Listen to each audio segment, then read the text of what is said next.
Bonjour à tous, on est le 22... Je crois que c'est le 22 mars, je ne sais plus. On est mardi, on est le 22. On se retrouve pour un petit déj ensemble. Alors hier j'ai pas vlogué parce que j'ai pas fait grand chose. Je vais aller faire des courses et après on a eu du monde à la maison. Voilà. Donc en fait quand j'ai du monde, je peux pas forcément filmer ce qu'on fait. Et du coup pas trop papoter avec vous. Mais bon, j'essaie de vous tenir un maximum au courant. Donc hier, qu'est-ce qu'on a fait? Voilà, hop. Je prends mon petit déj en même temps parce que je suis debout depuis 7h moins le quart, 6h30, 7h moins le quart. Je donnais bibi à mon fils et en fait il a énormément de coliques. Donc j'ai essayé de le masser, de l'apaiser jusqu'à ce qu'il s'endorme. Là, il s'est endormi. Donc tout va bien. Je vais quand même enlever une couche parce que j'ai eu hyper froid cette nuit quand je donnais bibi à 4h du matin. Et là, hop, ça va mieux. Voilà. Donc hier, résumé de la journée d'hier, j'ai pas fait grand chose. J'ai traîné au lit un peu avec mon fils. Parce qu'en fait, il dort juste à côté de nous, en cododo. Donc on le fait dormir avec nous jusqu'à au moins ces 6 premiers mois. Après, on verra comment on va procéder. Donc il n'y a pas de Kinder Bueno Mentalo au petit déj. On a un café, une brioche avec de la confiture et un gâteau à tremper dans le café. Voilà, un pick-up. Voilà, donc je disais hier on n'a pas fait grand chose. Juste à 19h on avait notre rendez-vous pédiatre. Donc notre pédiatre, on a pris le pédiatre qui suit les neveux et nièces de mon chéri et elle est géniale. Donc elle a mesuré mon fils et en fait il s'avère que mon fils ne faisait pas 50 cm à la naissance et qu'à la maternité ils l'ont pas assez bien déplié pour le mesurer. Donc il m'a dit il faisait plus un 54 cm à la naissance. Donc voilà, 54 cm à la naissance mon fils. Il a pris 200 grammes depuis sa sortie de maternité. Ce qui est tout à fait bien et normal.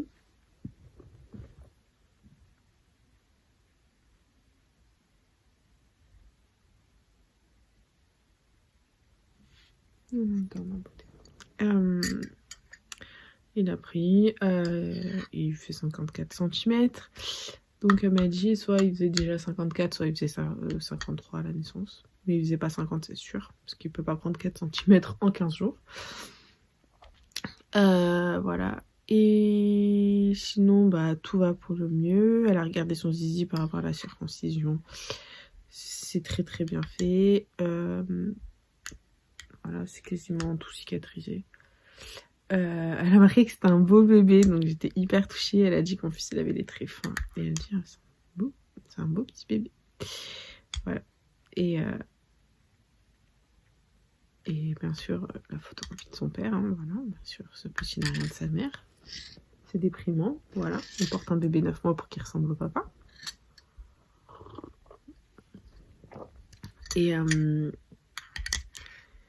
Et du coup, quoi d'autre? Elle a regardé de long en large en travers, tout va pour le mieux. Et juste à 6 semaines, il faudra lui faire la fameuse écho des hanches. Donc apparemment, mon fils, il avait pas les pieds bien placés. Du coup, il faut juste lui faire une petite écho des hanches. Mais en général, maintenant, c'est systématique. C'est quasiment à tous les bébés qu'on fait une écho des hanches. Pas à la naissance, mais presque. Donc voilà, je suis pas plus inquiète que ça. Et sinon, dans 15 jours, on revoit la pédiatre. Normalement, on fait le vaccin, je crois. Et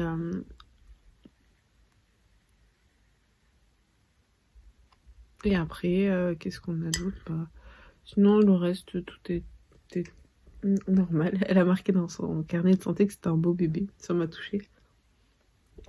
Voilà, je lui ai parlé des coliques. Elle m'a donné des petites gouttelettes à lui donner pour les coliques. Voilà quoi. Mais sinon, tout va pour le mieux et c'est un gentil petit bébé. Elle m'a dit...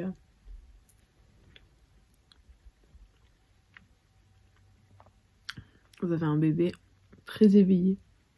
Et en fait, quand on voit mon fils, on ne dirait pas qu'il a 15 jours. On dirait qu'il a 2 mois. Parce que dès son premier jour de vie, en fait, il a ouvert les yeux. Normalement, un bébé s'ouvre pas les yeux de suite. Mon fils, il a ouvert les yeux direct.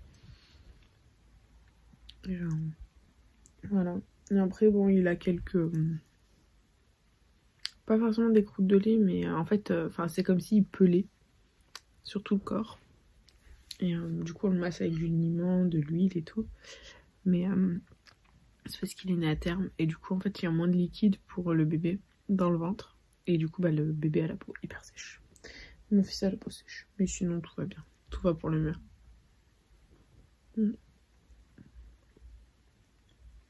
Tout va pour le mieux. Voilà. Mon chéri, hier, il a fini de travailler à 14h. Aujourd'hui, il a dit qu'il finissait super tôt. Donc ça fait plaisir. Normalement, 11h, il a fini. Demain, il finit encore plus tôt. Si tout va bien. S'il n'y a pas d'absent. Aujourd'hui, il n'y a pas d'absent, donc il finit super tôt. C'est trop cool. Du coup, je vais laisser mon fils se reposer un maximum. On va préparer un super repas à midi. Je sais pas quoi, mais on va faire un super repas.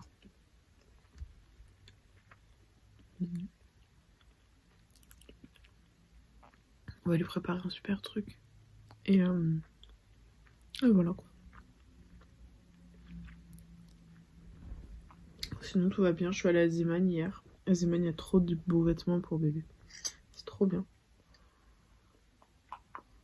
Mais le mieux, ce que je lui achète, c'est... je lui achète plein de combis, un pilou, pour le mettre dans le cosy. C'est trop pratique. Moi, il est couvert, parce qu'avec la gigoteuse, en fait, il n'y a pas la séparation des jambes. Du coup, pour sortir, je lui mets ça. Hop. Et moi, cosy, voiture, et au moins on peut sortir tranquille.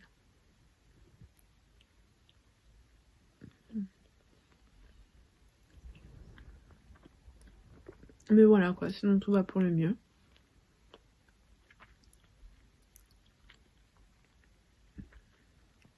Moi, le postpartum, ça va, franchement, j'ai pas de déprime, je déprime même pas d'être seule à la maison en fait. Après comme j'ai toujours dit, je suis quelqu'un de très casanier. Mais je pense qu'enceinte, je pense qu'avec les hormones enceintes, je réagissais pas de la même façon en fait. Enceinte, je ne supportais pas rester dans cet appartement. En fait, je supportais pas rester seule. Et notamment dans cet appartement, là j'ai mis 10 mois, donc je suis pas seule en fait. Et je vous jure que ça faisait flipper. En fait, quand j'étais enceinte, surtout les dernières semaines, parce que j'aime pas rester seule, mais j'avais peur de rester seule. Et ça, c'est terrible. Et les dernières semaines, il y a des matins à 6h du matin, à 5h30, quand mon chéri il se levait, je faisais exprès, je me levais, de toute façon, j'avais envie de faire pipi. Et après, je me rendormais pas pour partir chez mes parents. Parce que je supportais pas rester seule. Enceinte, c'était l'horreur. Rester seule, c'était affreux. Affreux. Et en fait, je préfère tellement la Charlène pas enceinte que la Charlène enceinte que j'ai l'impression de revivre. Après, c'est fou. Parce que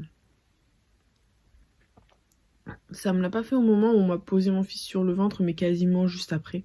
La grossesse, t'oublies tout. T'oublies que t'as été enceinte. Je vous jure que c'est incroyable. Quand on dit... C'est pour ça que les gens, ils font plusieurs enfants. Parce que t'oublies, en fait.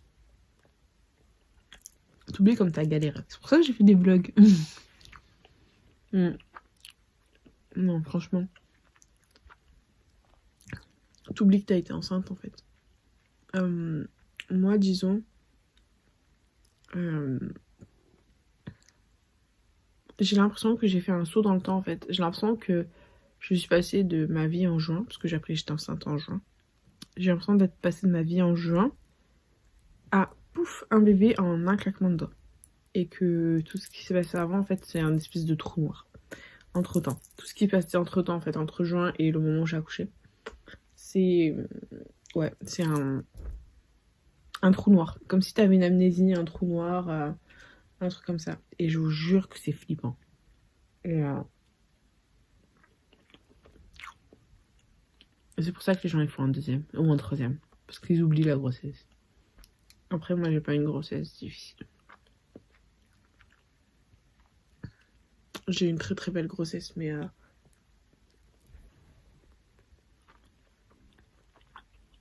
ouais, t'oublies. Même l'accouchement, t'oublies. Après, bon, moi, mon accouchement, c'était pas le plus beau des accouchements, mais je pense que c'était pas le pire non plus. Mais accoucher, s'il faut retourner, je retourne. S'il faut. C'est pas le pire dans la grossesse. Beaucoup de gens disent le pire dans la grossesse, c'est l'accouchement, la péridurale. Pas du tout. Je pense que le pire dans la grossesse, c'est la durée. C'est que c'est 9 mois, et 9 mois, c'est très, très, très, très long. 9 mois, c'est très, très long. Après, moi, j'ai eu un peu de chance parce que je suis pas restée enceinte l'été. Donc, j'ai pas eu de problème de la chaleur, tout ça. Enfin, j'ai eu mes 3 premiers mois l'été, donc pas de problème de chaleur, pas de problème du corps des pieds qui gonflent. J'ai pas eu à mettre de bas. J'ai dû mettre des bas une fois ou deux parce que j'avais très mal aux jambes. Mais j'avais un peu beaucoup marché ce jour-là. Mais sinon, j'ai pas mis de bas. Voilà, j'ai pas eu de problème de diabète. Franchement, j'ai rien eu. Après, on dit que c'est plus dur de se remettre d'une deuxième grossesse que d'une première. J'ai même pas eu, pour vous dire, j'ai même pas eu la montée de lait. La montée de lait, je l'ai même pas eu. Parce que je n'allaite pas. Et j'ai toujours dit à mon chéri concernant l'allaitement. Je verrai le jour J, en fait. Selon le feeling que j'ai avec mon fils, selon comment se passe mon accouchement. Et en fait, j'ai tellement eu mal pendant mon accouchement que je pouvais pas.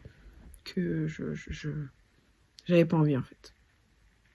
Mon chéri, je pense que ça l'a un peu peiné, mais je pouvais pas.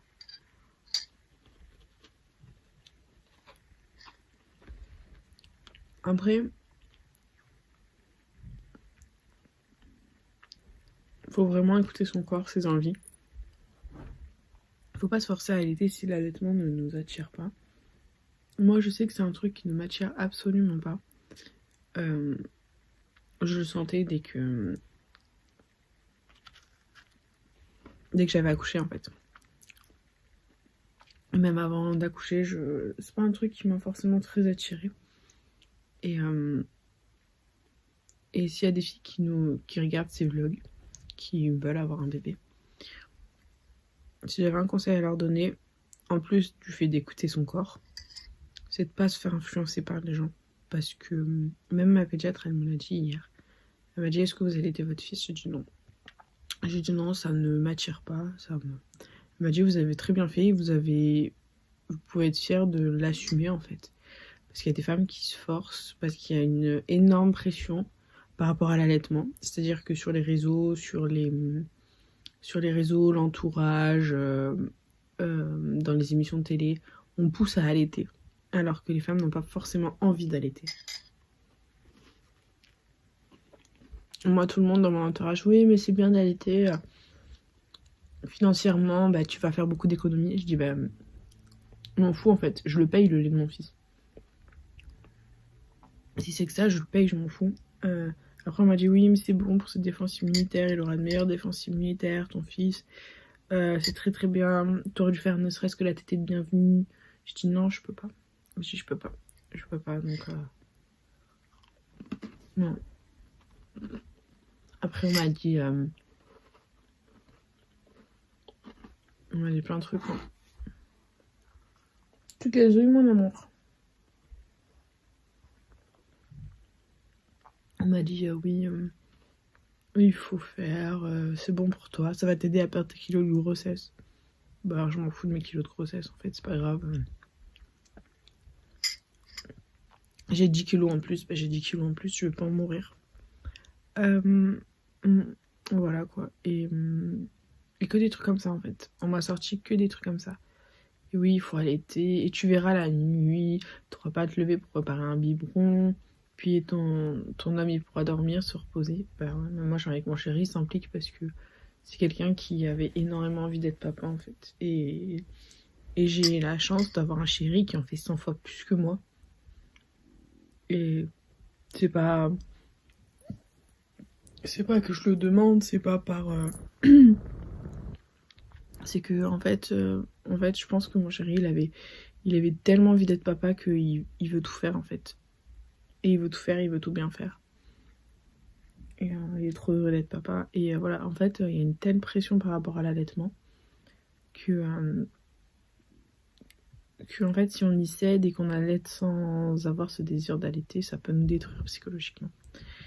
Et voilà, du coup, bah, c'est ce que ma pédiatre m'a expliqué hier. Je dis, moi, je l'assume totalement. Je dis, vas-y, je donne des bibis artificiels. Voilà, c'est pas grave, je vais pas en mourir. Après, il y a plein de bébés qui ont pas été nourris au sein, et puis voilà, bah, c'est pas grave, s'il a un système immunitaire un peu plus faible, bah, tant pis, ce sera de ma faute, mais je vais pas me forcer à faire quelque chose qui ne m'attire pas. Voilà, donc voilà, mais beaucoup de pression n'empêche dans la société actuelle pour l'allaitement. Beaucoup de pression, l'entourage, les gens, beaucoup de pression, enfin les réseaux, la télé, tout ça. Mais voilà. Il faut pas céder en fait. Il faut pas céder aux requêtes des autres, on va dire. Voilà, si les autres te disent ah il faut que t'allaites alors que t'as pas envie d'allaiter, bah n'allaite pas en fait. Voilà.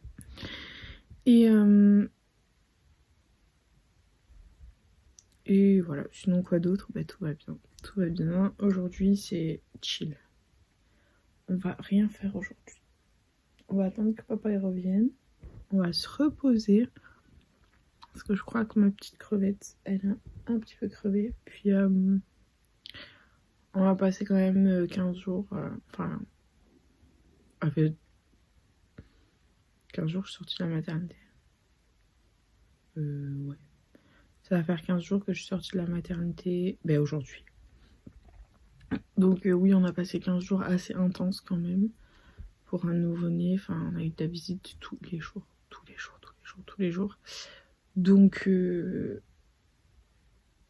Donc là, on va essayer de faire en sorte que bébé se repose. Parce que je crois que aujourd'hui est le premier jour où on n'a pas de visite.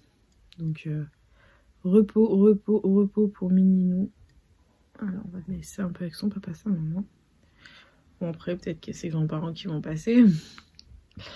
Ça c'est une autre histoire. Mais bon, mes parents ils vont passer, il faut lui faire un bisou, ils vont partir quoi.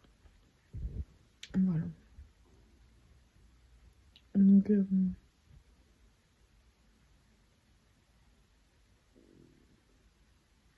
tout va bien. Tout va bien. Tout va bien. Il y a un truc qui est trop bizarre, c'est que je regarde les réseaux, enfin j'aime bien regarder les pour-toi de TikTok. Et en fait dans les pour-toi de TikTok, enfin il y a beaucoup de trucs sur la grossesse vu que bah, j'étais enceinte et que j'aimais bien regarder ça. Et en fait, enfin ils sont tellement anxiogènes, enfin les gens sont tellement anxiogènes. Ils parlent que de trucs, que de choses négatives par rapport à la grossesse. Mes symptômes, comment je vais faire pour sortir ça. Enfin les gars, si tu fais un bébé, tu assumes quoi.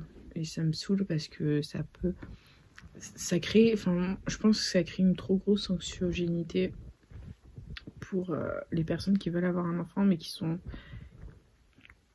veulent mais peut-être qui, comme dans mon cas, avaient très peur de la grossesse. J'avais peur de la grossesse, hein. Je pensais que j'allais jamais y arriver. Et j'y suis arrivée. Et moi, j'ai une cousine qui est dans ce cas-là, qui a très très très peur de la grossesse. Et du coup, quand j'ai accouché, elle m'a dit, mais comment t'as fait? Elle me dit, franchement, t'es une warrior, comment t'as fait? Et franchement, elle est aussi peureuse que moi.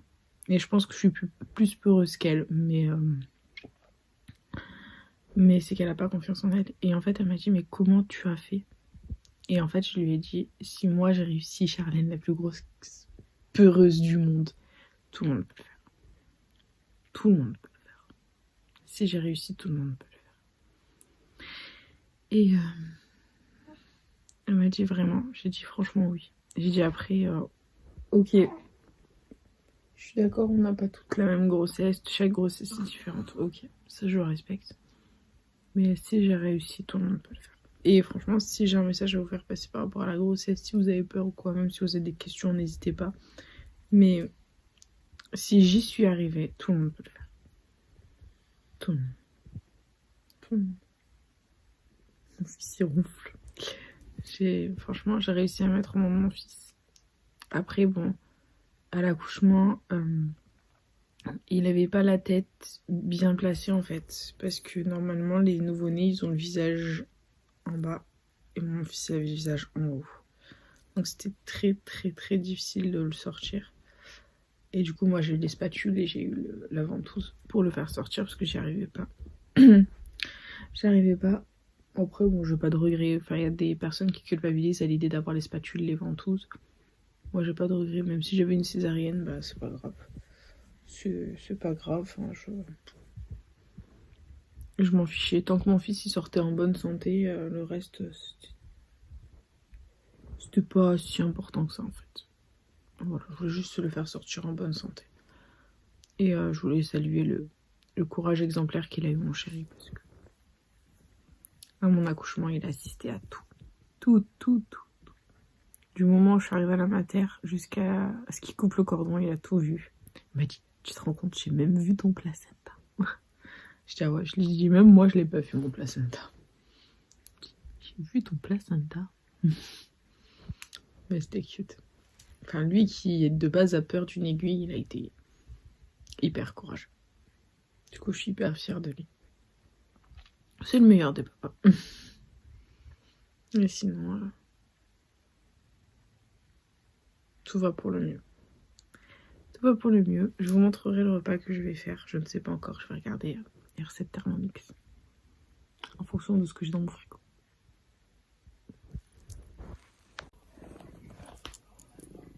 Il y en a une qui n'a toujours pas bougé. Toujours sur son lit.